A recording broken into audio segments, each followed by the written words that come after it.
The concept of an EduCamp is that it's an unconference, which means that there is no scheduled people that are going to present, and you don't even necessarily structure all of the content. You get everybody together, and hopefully you have some similar ideas and thoughts that people want to communicate, and you decide at the beginning of the day what the schedule is, and people just basically say, okay, I'm interested in this, you have something to share on that, why don't you do a presentation, and they post that on the schedule manually, and you literally create your schedule for that day's conference on the fly that morning. So my name is Chris Cox. So what we do, we've gathered a bunch of educators and professionals and instructional designers together to talk about how we're all using technology differently and how we're trying to keep up with the various changes in technology and changes in our organizations that technology can help us support.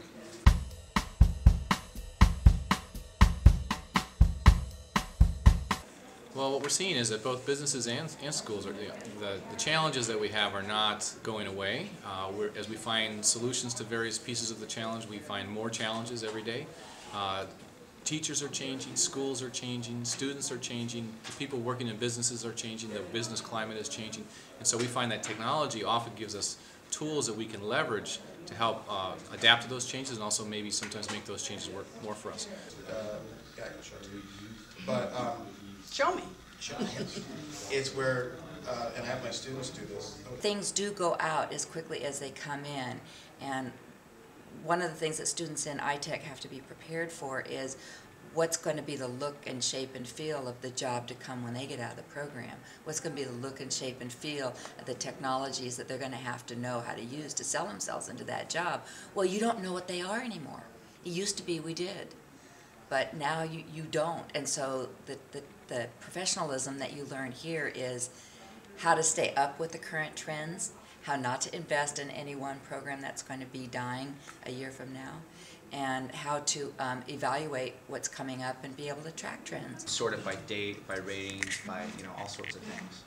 Can I ask a question? Because this is the question that Ray brought up and that everybody kind of said was, if I'm an instructional designer. I think the biggest thing is what you're trying to do is enrich the lives of students, and so to be able to do that, you have to connect with a different generation for the most part, and you have to understand what they're doing and how they're communicating and what what tools and what methods they're using that are on their level.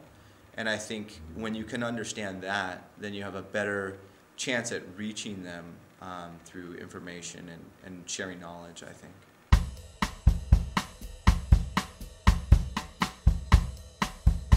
Yes, I would recommend that people attend an EduCamp for two reasons. One is you get exposed to the experiences and views of so many of your peers, and I think that's valuable. But the second, and I think the more important reason, is that everybody who attends an EduCamp, this is sort of by the design, the way that EduCamp is designed, is that everyone who attends can also be a speaker. And when you speak to your peers about your experiences, you actually learn, I think, more than when you just attend and hear about other people's experiences. When people come in to an EduCamp like this, they start talking with other people, they validate what they already know. And they validate their interest in what they think is, something personal, and find out that there are other people that are interested in those areas or in those ideas too. And I think that's an even stronger result of an EduCamp. What we know about learning is that it's a collaborative process. We've come to recognize that today. So when you have something like an EduCamp where people can decide when they get there what's of common interest and make use of that joint collaborative process, then you have a powerful learning moment. So I think that's a great example of why an EduCamp is different. It goes where the participants want it to go. And it's not a conference that you pay a lot of money for to sit and listen to a talking head.